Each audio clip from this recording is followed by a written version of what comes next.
നമസ്കാരം, നമസ്തേ തിരുവനന്തപുരത്തിലേക്ക് സ്വാഗതം. മാംഗല്യം തന്തുനാനേന രാഹുൽ ഗാന്ധിയുടെ കല്യാണ വിഷയമാണ് ഇപ്പോൾ വീണ്ടും ചർച്ചാ വിഷയമാകുന്നത്. വിവാഹകാര്യം പലപ്പോഴും വാർത്തകളിൽ ഇടം നേടിയിട്ടുണ്ട്. കഴിഞ്ഞ വർഷം ജയ്പൂരിലെ മഹാറാണി കോളേജിൽ വിദ്യാർത്ഥികളുമായുള്ള സംവാദത്തിനിടെ താൻ എന്തുകൊണ്ടാണ് വിവാഹം കഴിക്കുന്നില്ല എന്ന് രാഹുൽ ഗാന്ധി വെളിപ്പെടുത്തുകയും ചെയ്തിരുന്നു. മിടുക്കനും സുന്ദരനുമായിട്ടും എന്തുകൊണ്ടാണ് വിവാഹം ആലോചിക്കാത്തത് എന്നായിരുന്നു ഒരു വിദ്യാർത്ഥിനി രാഹുലിനോട് ചോദിച്ചത്. അതേപോലെ തന്നെ കഴിഞ്ഞ വർഷം ഹരിയാനയിൽ നിന്നുള്ള ചില സ്ത്രീകൾ സമാനമായ ചോദ്യം സോണിയാഗാന്ധിയോടും ചോദിച്ചിരുന്നു. ഇപ്പോൾ എന്തായാലും രാഹുൽ ഗാന്ധിയുടെ കല്യാണ വിഷയം വളരെയധികം ചർച്ച ചെയ്യപ്പെടുന്നു. രാഹുൽ ഗാന്ധി ആകട്ടെ ജോഡോ യാത്രയെന്നും പറഞ്ഞു നടക്കുന്നു. അതേപോലെ തന്നെ വയനാട്ടിലെ ജനങ്ങളെ പറ്റിച്ച് റേബറേലിയയിലേക്ക് കടന്നു വരുന്നു. അപ്പോഴും കല്യാണ വിഷയം ഒരു വലിയ ചോദ്യമാണ്. ഇത്തരത്തിൽ ഒളിച്ചോടി നടക്കുന്ന ഒരു വ്യക്തിയെയാണ് എല്ലാവരും കൂടെ ചേർന്ന് കല്യാണം കഴിപ്പിക്കാൻ പോകുന്നത് എന്നുള്ളതാണ് ഇവിടുത്തെ ഒരു വിരോധാഭാസം. ഇതിന് വിവാഹത്തിനിടം നൽകാതെ തന്റെ ജോലിക്കും കോൺഗ്രസ് പാർട്ടിക്കും വേണ്ടി താൻ പൂർണ്ണമായും അർപ്പണബോധമുള്ളവനാണ് എന്നായിരുന്നു രാഹുൽ ഗാന്ധി മറുപടി പറഞ്ഞത്. ഇപ്പോഴതാ രാഹുൽ ഒരിക്കൽ കൂടി വിവാഹം സംബന്ധിച്ചുള്ള ചോദ്യത്തെ അഭിമുഖീകരിച്ചിരിക്കുകയാണ്.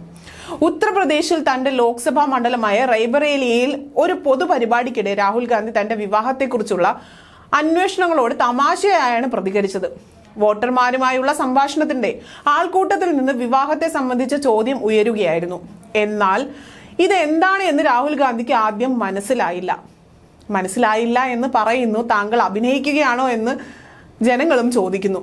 പിന്നീട് സദസ്സിലുള്ളവരാണ് എപ്പോഴാണ് വിവാഹം എന്നാണ് ചോദിക്കുന്നതെന്നും മനസ്സിലാക്കി കൊടുത്തത്.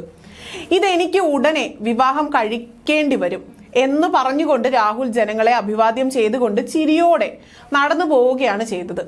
AICC ജനറൽ സെക്രട്ടറിയും സഹോദരിയുമായ പ്രിയങ്ക ഗാന്ധിയും KC വേണുഗോപാലും ഈ സമയത്ത് സദസ്സിലുണ്ടായിരുന്നു.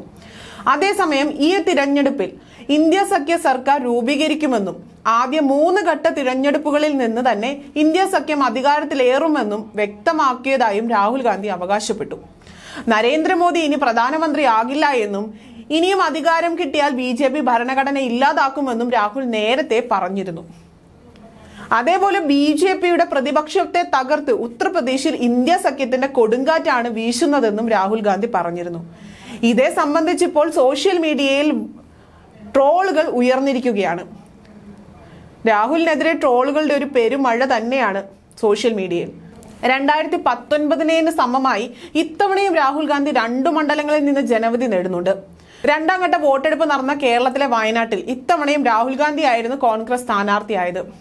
ഇതിനൊപ്പം റേബറേലിയയിൽ നിന്നും ജനവിധി നേടുന്നുണ്ട്. കഴിഞ്ഞ 2019 ലോക്സഭാ തിരഞ്ഞെടുപ്പിൽ സ്മൃതി ഇറാനിയെ പേടിച്ച് ഒളിച്ചോടുകയായിരുന്നു ഉണ്ടായത്.